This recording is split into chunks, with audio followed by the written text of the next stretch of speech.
హిందూ ధర్మం ప్రశ్నోత్తరాల ద్వారా హిందూ ధర్మంలో ఈరోజు ప్రశ్న, వేదాంతం అంటే ఏమిటి? దానిలో అంతర్భేదాలు ఉన్నాయా? వాటి సారాన్ని వివరించుతారా? ఈ 3 ప్రశ్నల గుచ్ఛంలో మొదటి ప్రశ్న, వేదాంతం అంటే ఏమిటి? అంతం అంటే చివరిది లేదా సారము అని చెప్పుకోవచ్చు. అంటే వేదాలకు చివర ఉన్నది అని అన్నమాట. వేదాంతం అంటే వేదానికి చివర ఉన్నది, అందుకని వేద సారం అని కూడా దాన్ని చెప్పుకోవచ్చు. అంతంలో ఉన్నది సారం అని కూడా అనుకున్నాం కదా.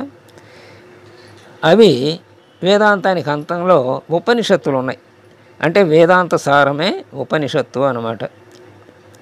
వీటితో పాటు భగవద్గీత, అలాగే ఉపనిషత్తుల తత్వాన్ని క్రమంగా వివరించేటువంటి బ్రహ్మసూత్రాలు, అలాగే వీటి ఆధారంగా రచించబడినటువంటి ఇతర ఎన్నో గ్రంథాలు, వీటన్నిటినీ కలిపి వేదాంతము అంటారు.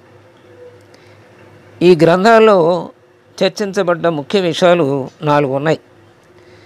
అవి: 1 పరమాత్మ లేక బ్రహ్మము, 2వది జీవుడు లేక ఆత్మ, 3వది ప్రపంచ సృష్టి స్వరూపము, 4వది మనుష్య జీవితపు లక్ష్యమైన మోక్షము.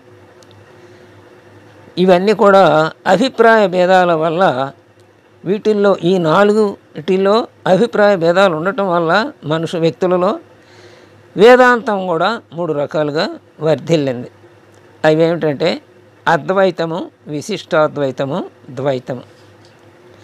శ్రీ శంకరాచార్యులు, శ్రీ రామానుజాచార్యులు, శ్రీ మధ్వాచార్యులు ఈ 3 సాంప్రదాయాల యొక్క ముఖ్య ప్రవర్తకులు వాళ్ళు.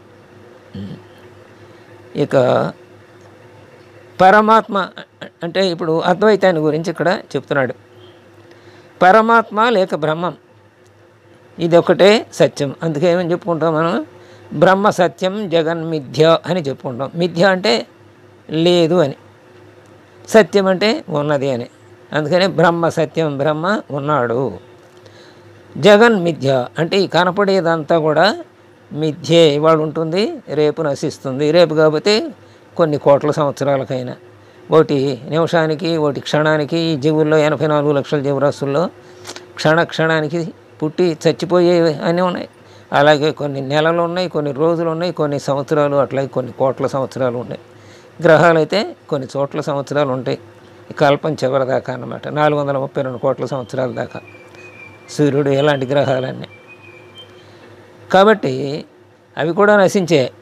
అంటే అందుకనే బ్రహ్మ సత్యం జగన్మిథ్య. వీటన్నిటినీ నడిపేటువంటి సత్తా ఎవరికి ఉందో ఆయన్నే బ్రహ్మం అన్నాము. ఇవన్నీ కూడా ఆయన సత్తా తొలగిపోతే ఇవన్నీ కూడా నశించిపోతాయి. కాబట్టి బ్రహ్మ సత్యం జగన్మిథ్య అన్నాం. ఈ ప్రపంచం అతని నుండే పుట్టింది. అందుకనే ఆయన ఉదరంలో నుంచే ఈ ప్రపంచం అంతా వచ్చినట్టు, మళ్ళా ఈ ఉదరంలోనే అదంతా లయమైపోయినట్టు.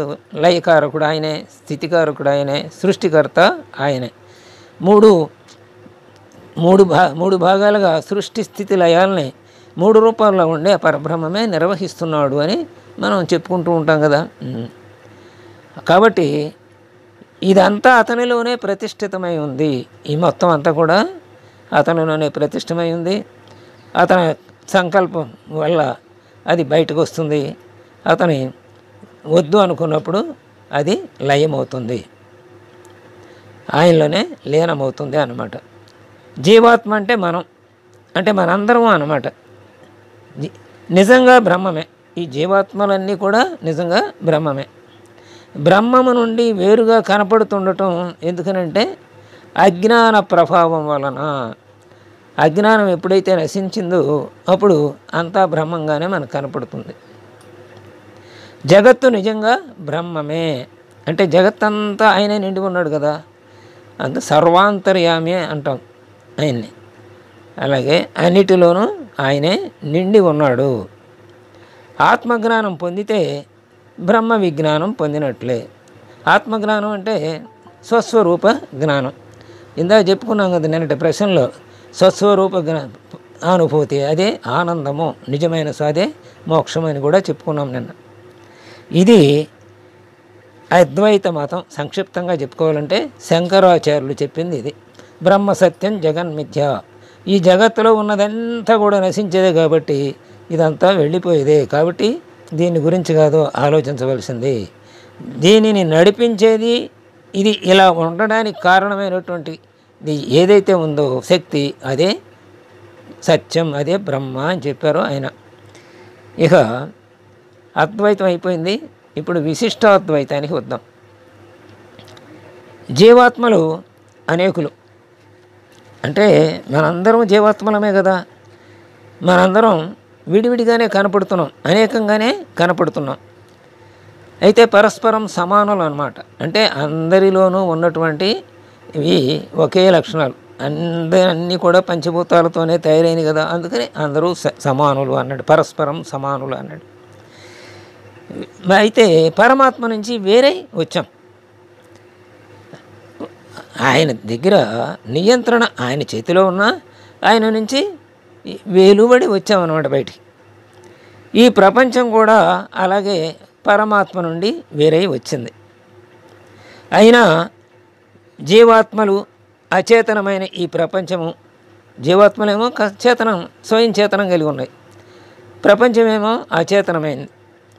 ఈ ప్రపంచం కూడా ఆయన సృష్టిలోదే. కాబట్టి జీవాత్మలు, అచేతనమైన ప్రపంచము, ఈ రెండు కూడా ఈశ్వరునిలోనివే, ఆయన నుంచి వచ్చినవే, అతని అంశాలుగా ఉంటాయన్నమాట. ఇవి పరమాత్మ నుండి భిన్నమైన, అతనిని విడిచి ఉండవి. ఈశ్వరుడు, జీవుడు, జగత్తు, ఈ మూడు కూడి ఉన్న వస్తువు ఒక్కటే, అదే పరమాత్మ. కాబట్టి విశిష్టాద్వైతం ఏం చెబుతోంది? మూడు వస్తువులుగా దిగి వచ్చాడు. ఆ మూడు వస్తువులు జీవుడు, జగత్తు, ఈశ్వరుడు, ఈ మూడు ఒక్కటే. మోక్షానికి ముఖ్యమైన ఉపాయం ఏమిటంటే భగవద్భక్తి. భగవద్ అనుగ్రహం వల్లనే మోక్షం సంభవిస్తుంది. ఇది విశిష్టాద్వైతం చెప్తూ ఉన్నదన్నమాట. అంటే అద్వైతమేమో బ్రహ్మ సత్యం జగన్మిథ్య అని చెప్పింది, విశిష్టాద్వైతమేమో జీవుడు, జగత్తు, ఈశ్వరుడు మూడు ఉన్నవని చెప్పింది అన్నమాట. అయితే ఇక్కడ అక్కడేమో జ్ఞానం ద్వారా అద్వైతంలో, ఇక్కడ భక్తి ద్వారా మోక్షాన్ని పొందవచ్చు అన్నారు.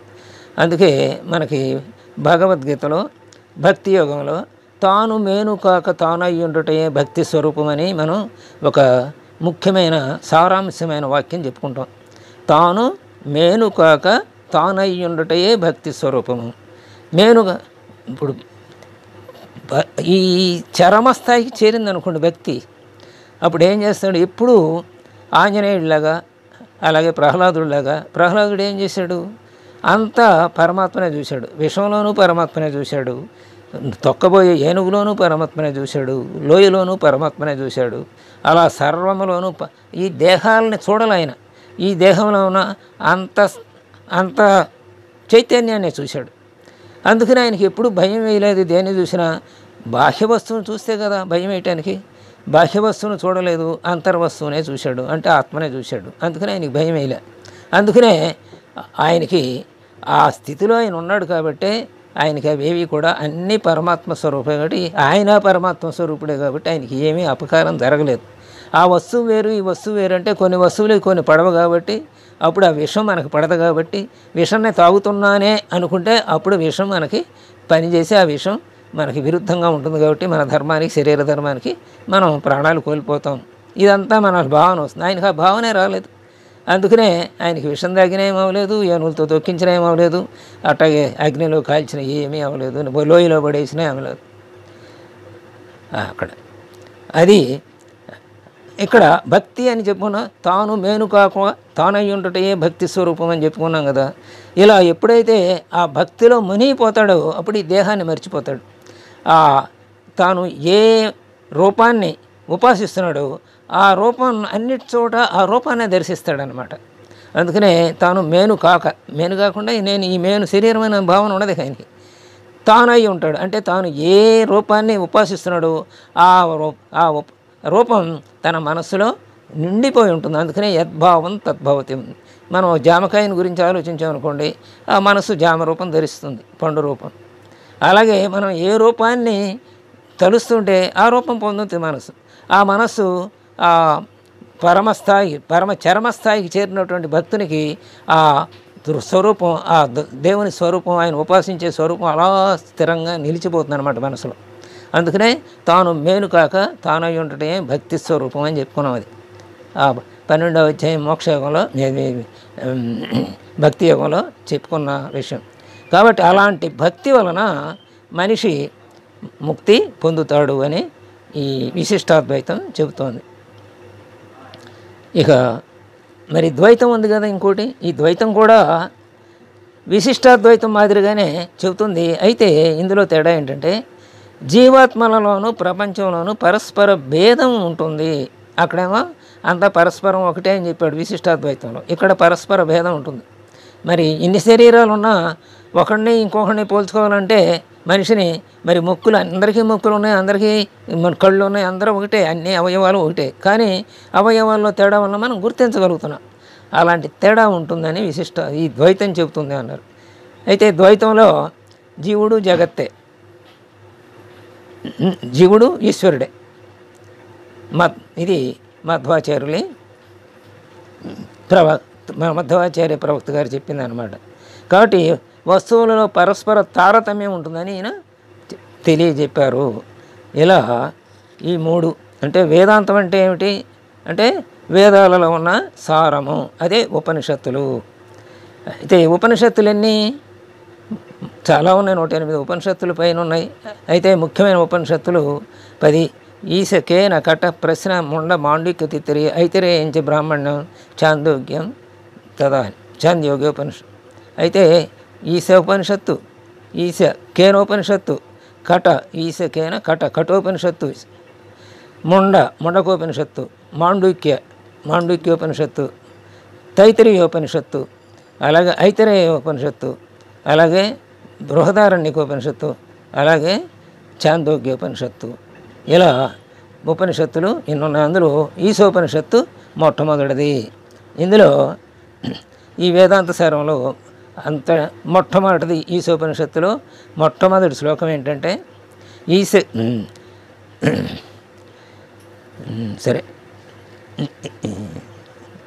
ఈశావాస్యమిదం సర్వం యత్కించ జగత్యాం జగత్ తేన త్యక్తేన భుంజీద మా గృహ కస్య సిద్ధనం.